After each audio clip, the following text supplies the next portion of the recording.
unions and local banks. But this is only a temporary solution. The reality of what we have to do, and I've started this process.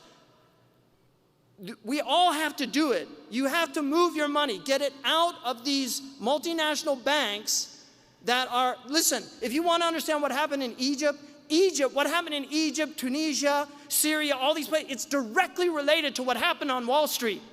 Because the commodities market zoomed up because all the real estate was collapsing, and so they start putting their money into commodities. Commodities go up, and suddenly the Egyptian, who was paying 25% of his income for food, is now paying 45% of his income for food, and he can't afford it. And they're literally starving. This is happening in many, many places around the world. People are suffering from this unjust economic system that has to be identified. The culprits behind it need to be identified because these are real people. They have names. And they're doing things that are completely immoral. They're doing things that are absolutely immoral, and we are all suffering from it. Canada's been spared a lot of this egregiousness because there were much better fiscal policies here, but don't think that you're free from it. And the other thing is, if we go, you go. So you better hope that, because 80% of your economy is tied to our economy, and you should know that. So don't get high and mighty. Like I put maple syrup, I use it on my oatmeal. Canada, imported. So I'm supporting Canadian economy in my own house. All right? So what you can do is move your money, but that's only a temporary solution. Muslims need to develop their own banking systems. Anybody can open a bank if they have a charter. It's not hard to do.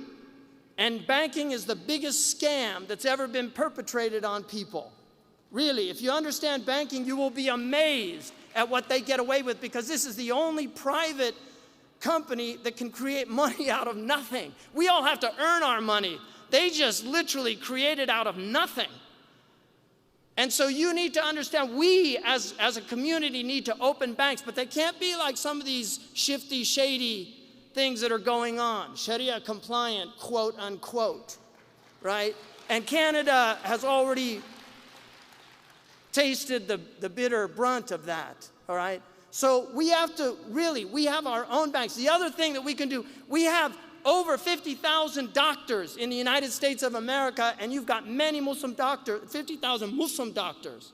And I've said this before, but when an American comedian on national TV said, I went to my doctor and he said, face Mecca and cough, and everybody in the audience laughed, you know that Muslim doctors are having an impact on this society.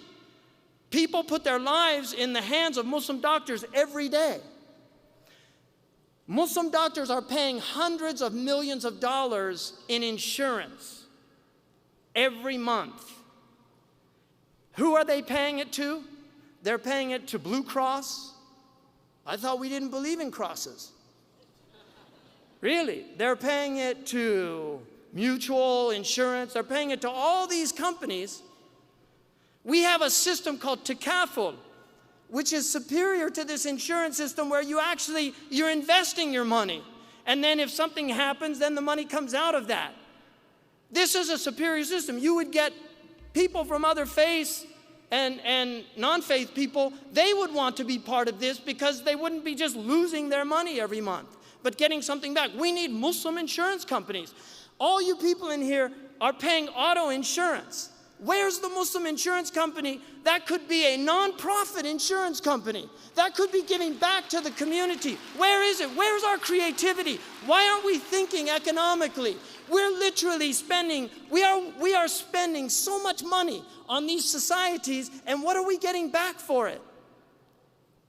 Reasonably good governance, pretty good roads, good amenities, nice municipalities, but much of it is being squandered on companies that are doing terrible things. They really are. And if you read the fine print in a lot of these insurance companies, it's amazing what they get away with. All you have to look is what happened to the people in Katrina who they had insurance against hurricanes, but because the dam broke, they blamed it on the dam and said, oh, it wasn't the hurricane. And people lost their houses. I mean, this is totally unethical. The Quran is about giving people respite until things are easier for them. Muslims don't foreclose homes. Really, bank robbers don't chase people out of their homes, but bankers do. Really.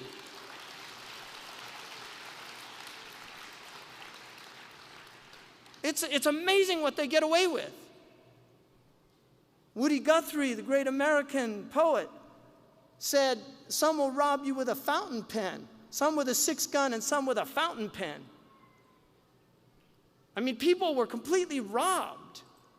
All these securitized loans, derivatives, packed in, and they were robbing everybody. It wasn't just the people that were signing those deeds. They were robbing the fireman's insurance, the teacher's insurance, people's 401ks, all these people that thought their retirement were in AAA loans, Standards and Poor, all these people that are giving them AAA loans, and it wasn't AAA loans. And then they were betting against themselves. This is what was going on, complete unethical behavior. Now, if you look, Spinoza said that greed, avarice, and covetousness are species of madness. They're types of madness. We forget that these people are actually insane. And yet we give money. Allah says, "La tu'tu sufaha amwalakum." Don't give idiots your wealth. Don't give idiots your wealth. Allah says this in the Quran. Do not give your wealth to people that will misuse your wealth. We are empowering them with every check we write, with every time you use that credit card. Use cash. Don't give them that 4%. Why should some middleman, some sarah? They're trying to eliminate cash. Who wants to eliminate cash? The bankers do, because they'll get 4% of every human transaction. Don't let them do that. Start using cash. But that's only a temporary solution. We need to recognize that commodity-backed wealth is the only sound form of wealth. Commodity-backed wealth is the only sound form of wealth. They will argue, and let me tell you something about economics majors. Economics majors go through a brainwashing program. Seriously, because they come out of it with all these ideas.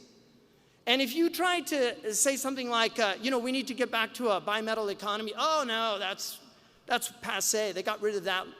It was a bad system. It doesn't work. Who said it doesn't work?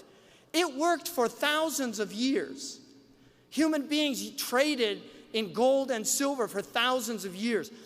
Gold rarely inflates. It inflates when new mines are discovered, but there's only about a 2% increase in gold every year. So it's very minimal. But look at the inflation that your money is having. Robert Frost wrote a poem that he never published about currency. And that poem, he said, the pain of seeing 10 cents turn to 5. We clutch fiercely at the part we think we feel it in, the head, the heart. Is someone cutting us in two alive? Is someone at us cutting us in half? We cast a dangerous look from where we lie up to the enthroned kings of earth and sky. They know too well what's good for them to laugh. Right?